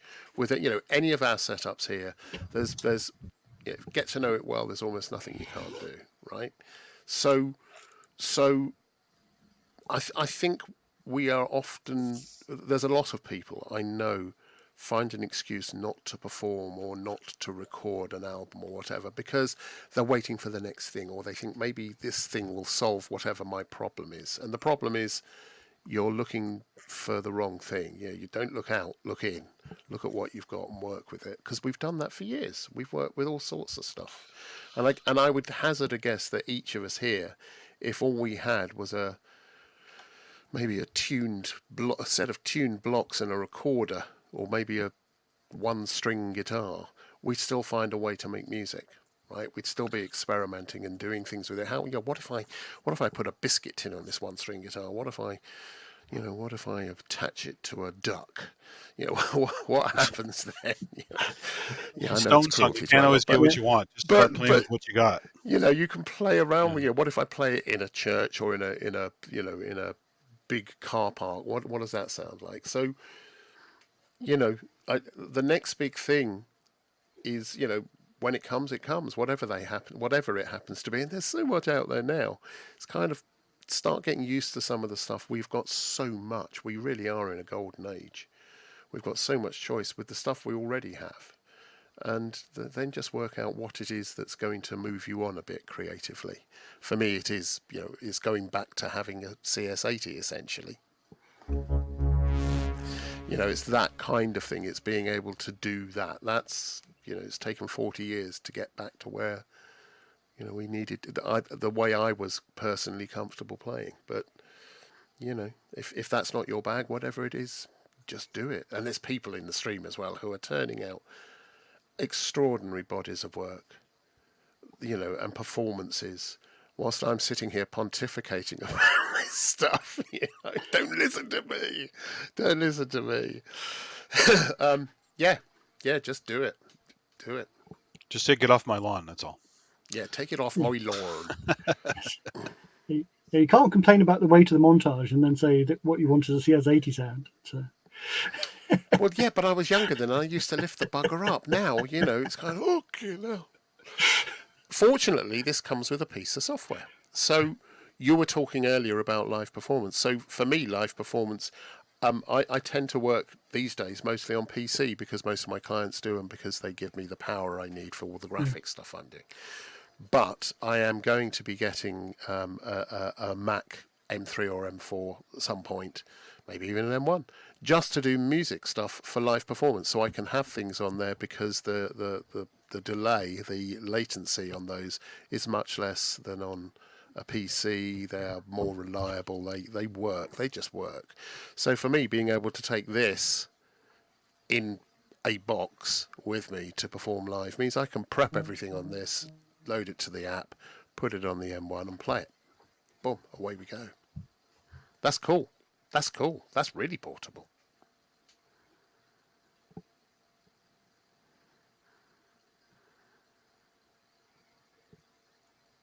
God, that was a bit of a show. Henry, start singing again. Yeah, no. So I love using the computer for live as well, because it's things like like one of the things I'll do in Unify is have whereas instead of just a string patch, I have basically a whole collection of real sampled violas. Yeah, that's brilliant, isn't it? And it just sounds fantastic when you do that sort of thing. And it's which you just couldn't do that with most hardware. So I think for a while, I did lots of live performances. There was a point at which I was taking my big computers with me. My big computer, multiple screens, the sequencers and the routing and the sample libraries and the virtual synths. And then I had banks of samplers and others, just surrounded by kit. And there came a point where I just looked at it and went, I'm running a sequencer, so I'm having to stay synced to it, as is the band. I could have just put a freaking CD on. I could have just put a CD on, press go, and then played something over the top of it. It's karaoke. So I've always been a little resistant. There's that thing about using computers, how much of it is real. But actually, using something like the M1s with these things, I know I can play live, and I don't care what anyone else thinks. I'll know I'm playing live, and any screw-ups are mine, and I can react to whatever's going on. Yeah, if anyone accuses you and says you're not playing live, you go, I am playing live. I just played live earlier. So, Yeah. Well, that's the trick about loopers in general. I mean, you're yeah. playing live 2 loops. You're getting them to sync. You're putting that work in. It's not done for you, right? You still have to get it right. So that's why I don't use loopers all the time, but I used to use them a lot. And it was fun, very rewarding because you had to. I'm not using any MIDI when I'm doing that. I'm just playing live right into the looper, and I screw up, I do another take until I get it right. And then when you fire off the loops and mix them with a live performance of some kind, it's still you all the way through. It's just you can't be in many places at once, right? Yeah. So the one-man band thing, you have to use loopers or something. So There's so many people that have been using loopers for the last decade, and yeah, with extraordinary dexterity. yeah. Some extraordinary people out there using those things. And it's really And again, sad too because they just got rid of Endless. Tim Exile's Endless is now officially dead, and that was a really great playground for people to explore, share ideas across the globe, real time, weird samples mixed with synth and other things. And it just, I guess, it wasn't feasible to keep it going. It was too expensive. So so Someone's made that's a new. Sorry, go on, Tim. I was going to say someone made a comment in the how Offsy Music said, but it's not part of the fun making it all work together and pulling it off like Howard Jones. Yeah, unfortunately, exactly. the sad fact is we're not Howard Jones, and getting it all working together and pulling it off is not always easy. We're much better looking though, aren't we? I mean, that's Yeah, we'll go for that. We have more chins than Howard Jones. That's got to count for something. Yeah, When I say we'd last longer in a drought. But I was just thinking that loopers is one of those technologies that's come along sort of left field and not blindsided people. Some people have jumped on board with it, and there's extraordinary things have happened with that, and it's a whole new thing. And then the whole DJ thing, lots of people get very sniffy about DJs and DJ sets, and we know there are some people, just like there are bands, who play to backing tracks and they're not really doing a thing. You're not doing a damn thing. But when you see a DJ set done really well, where people are, someone's thought about it, they've got the stuff, of course they've prepped. That's part of any gig, you prep. But they're reacting with the crowd and they're bringing the crowd up and down and they're doing this whole thing and they're getting it absolutely right. That's extraordinary to see. It reminds me of going to a classical concert where, you just hear, you feel classical concerts are brilliant. You get this air moving from a big orchestra or from a pipe organ that's just bloody hell. Your organs are moving around. You get the same kind of thing. So, there's no one route and there's no one right way, and each of these disciplines have adherents and practitioners that are just extraordinarily good. You get hybrid ones now as well, and you people doing DJing and playing an instrument at the same time as well, which is the bastards! How it's dare an they? interesting direction. How dare they? Honestly. Well, that's what mixing loops and playing live is like. You're like DJing your own stuff, like Aphex Twin used to do. Yeah. Or all the stuff he's playing, except for some of his older sets, he's making all the music himself, right? And he's mixing it in there, and so it's cool. But let's return to something David showed us at the beginning. The tape It's all your fault, recorder. David. The tape recorder. Yeah. Are any of you doing some portable recordings of what you are doing with your portable stuff? Yeah. Digital, not tape, but yeah. For example, like Chris had going out to a sea somewhere and or wood or anywhere and playing and recording. Does any of you do that? Andy. every time I'm traveling with hardware jams, I do it on the hood of my car, right? I'm on Mulholland Drive doing a live jam right there with the whole view of LA and stuff. So it's fun. That's the magic of portable gear. Even if it's only an OPZ or something like that, it's fully functional and I can do stuff and I'm still playing it. I'm not cheating everything, but some has to be automated because again, it's one keyboard with a bunch of buttons. So I can't live do all the parts. It would be horrible, right? So yeah, here's more portable gear stuff. Get out there and use it because You can make it anywhere, at the ocean, on top of a mountain, in a parking garage, whatever you want. I've got a Sennheiser Ambio ambisonic mic now, and now that I've got this piece of kit, and I'm waiting for a couple of other little things to turn up as well to accompany it possibly, then yes, I'll certainly be taking this out to different environments and recording it ambisonically from its internal speakers, so that I'm getting all of the whole ambience of the whole thing. Because that's one of the things about ambisonics. You capture the moment, not just the sound. You capture the moment. Yeah, I still need to get one of those mics from my Zoom 8, the R8 thing. They're good things. And but they're not cheap. They start at like $1,000 and go way up, right? Yeah, I mean, that's the rich bit of us, isn't it?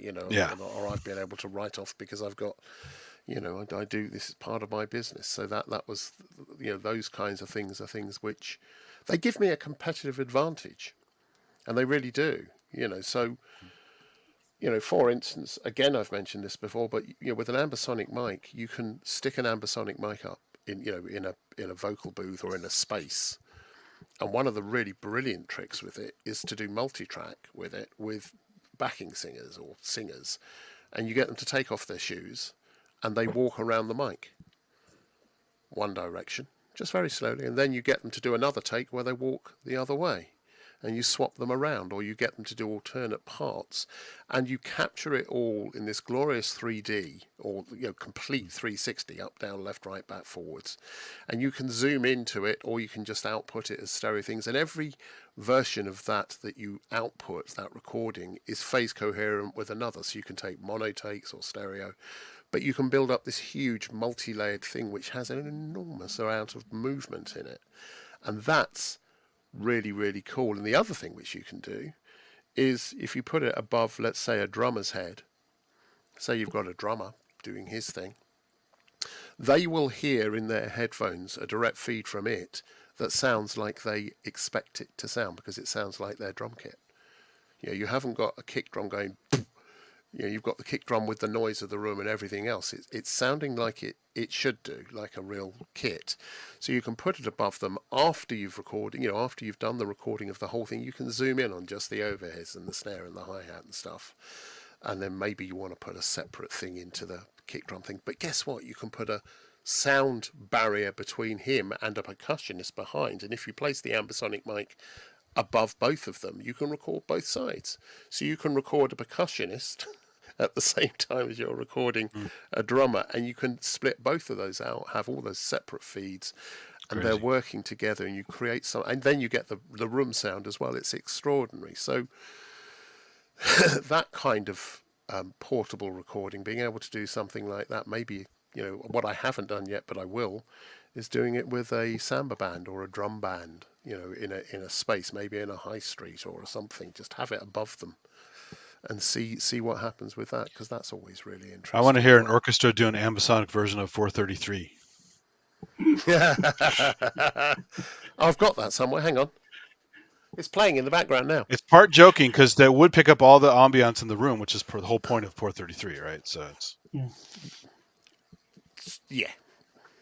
People clearing their throat, shuffling in chairs. Yeah. People not doing anything other than being, and the space that they were in. Yeah. Where it was happening. Yeah. So what are we all going to be doing with the lovely portable gear we have in the future? Does anyone have any particular plans to do something with their portable gear? Always. That was a very erudite answer. Feel free to expand. Well, I got the ELZ1 Play now, so I have another toy to take on the go and record on the exactly. Go play some weird location and try not to get run over by cars. We're gonna have to compare notes. Yeah, sure.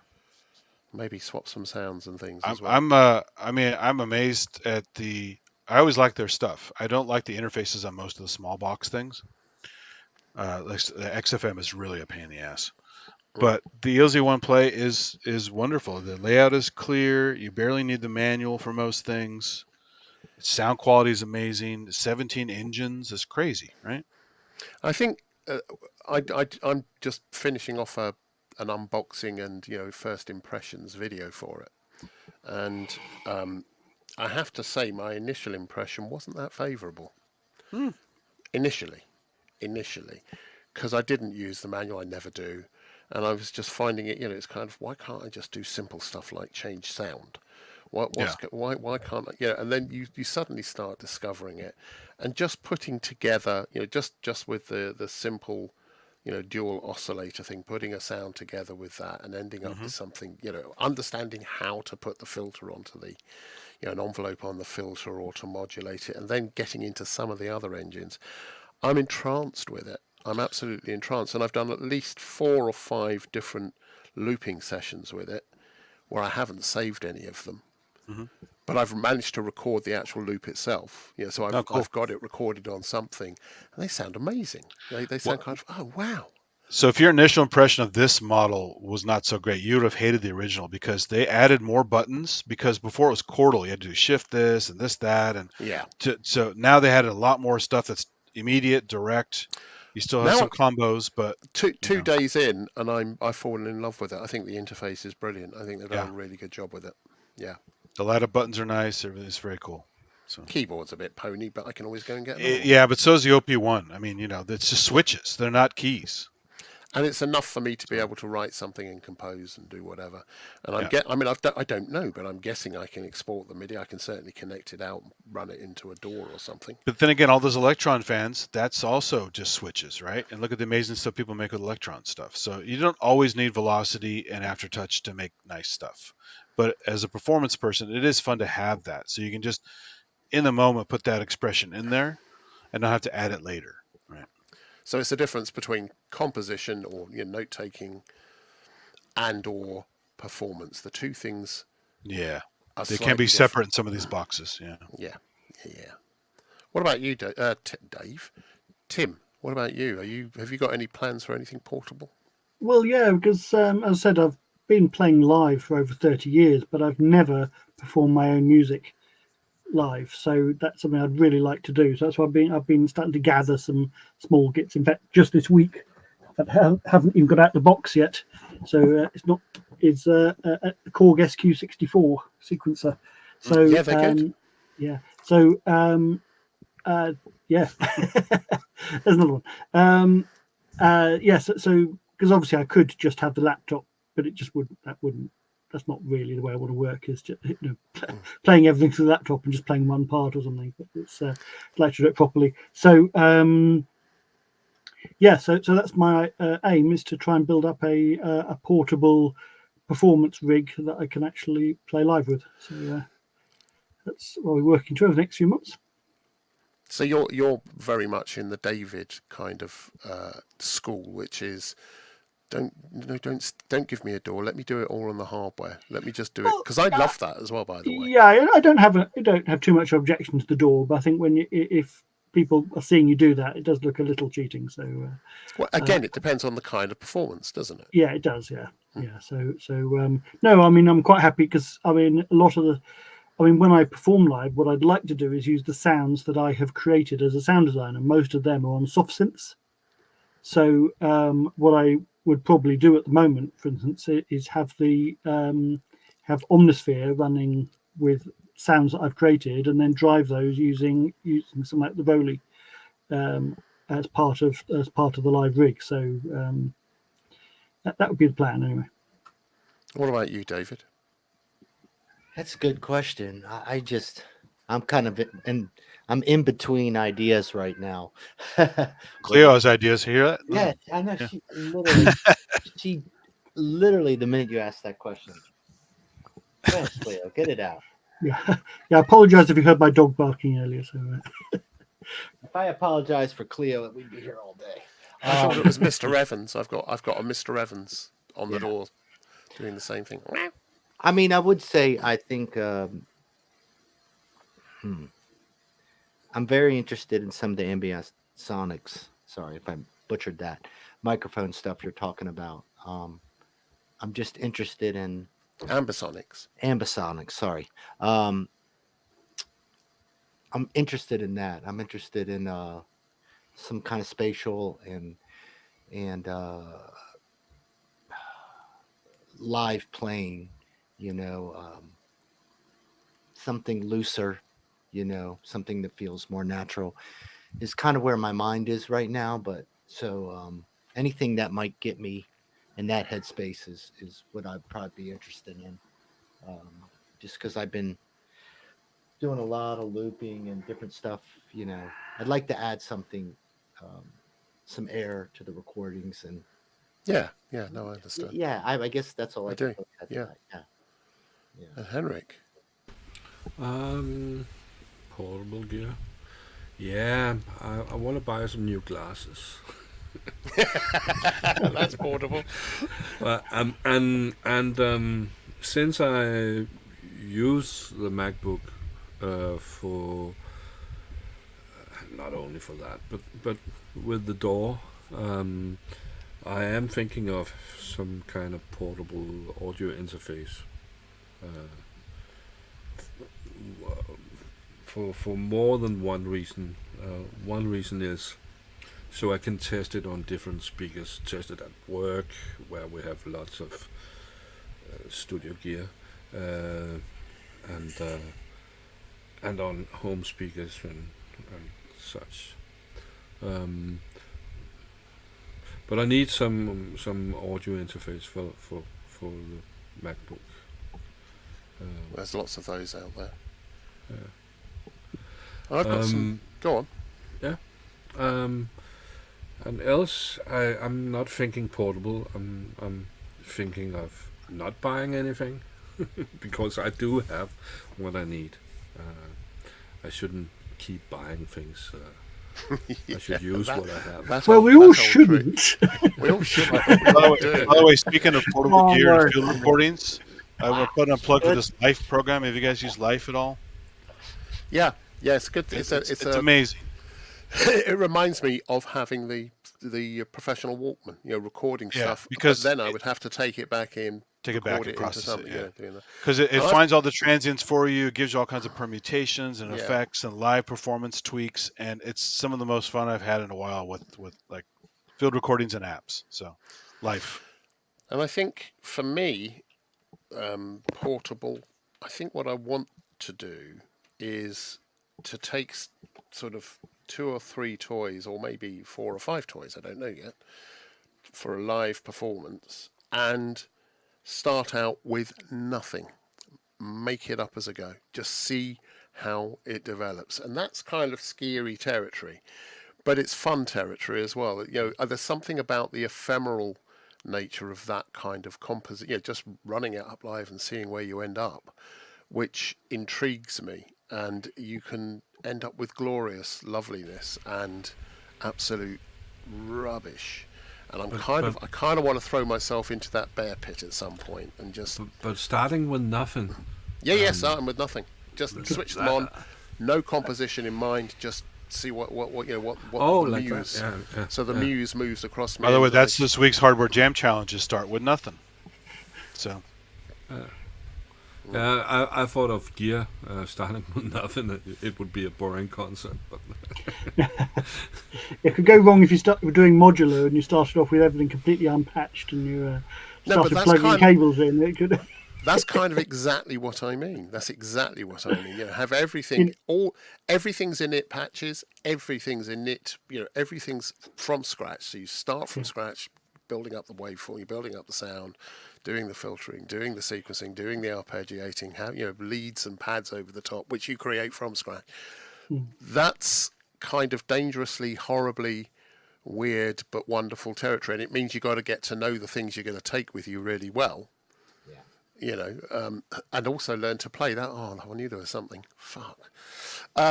Sorry about the fuck. Oh fuck!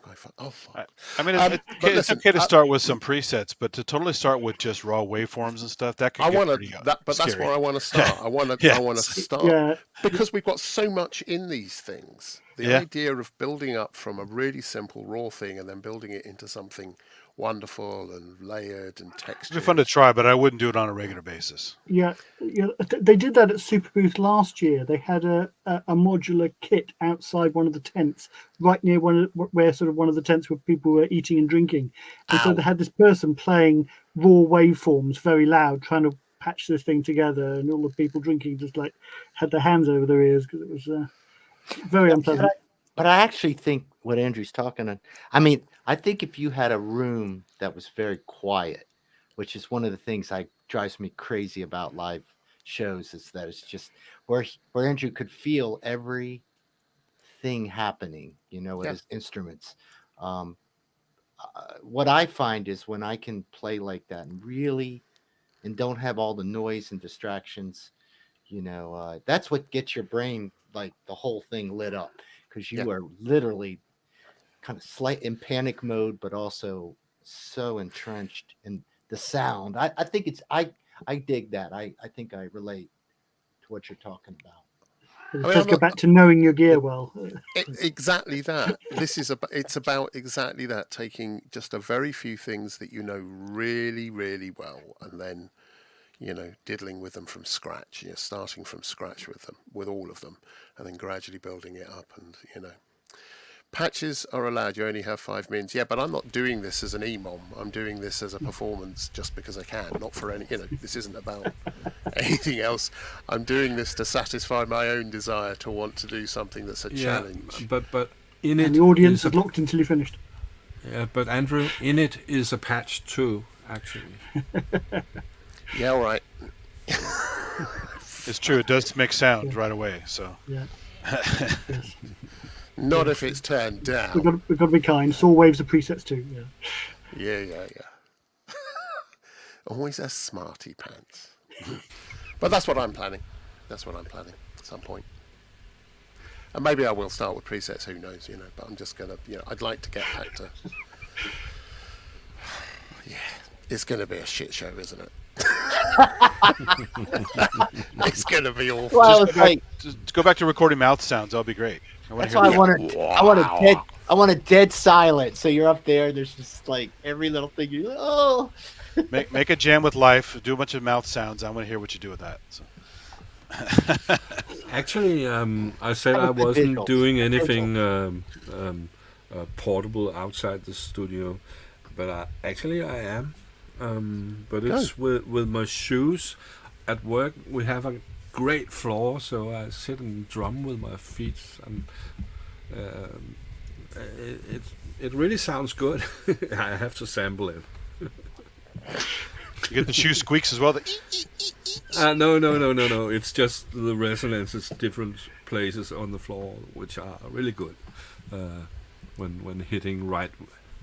I hope you have understanding colleagues. I have my own office. Everybody else at my work has an open office. Okay. So nobody hears me, and it's soundproof. Wear clogs. That'll work.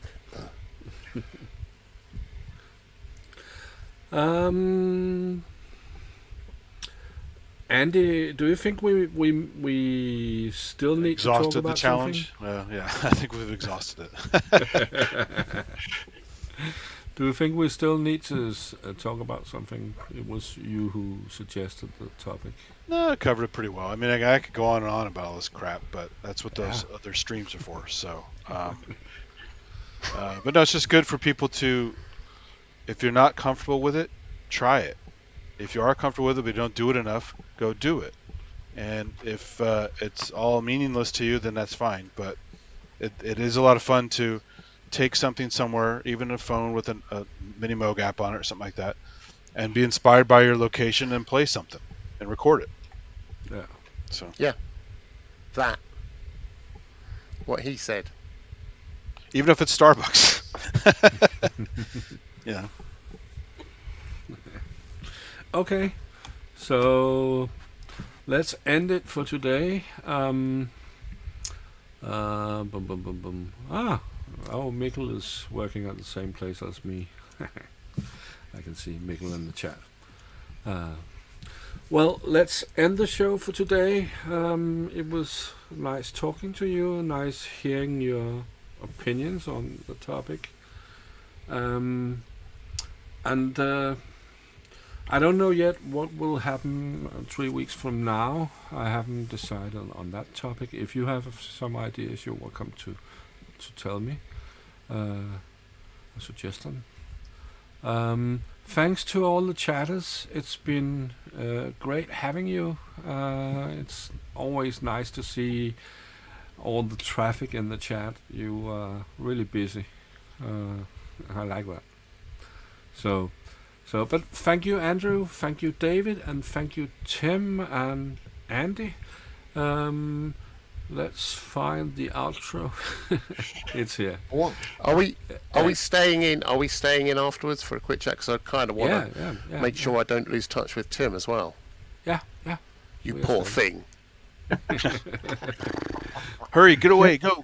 It's good to see all the people in the chat came back safely from the AI rabbit hole they wandered down at one point. So that's good. Okay, see you next time. Okay, bye. See you soon. Bye. Bye.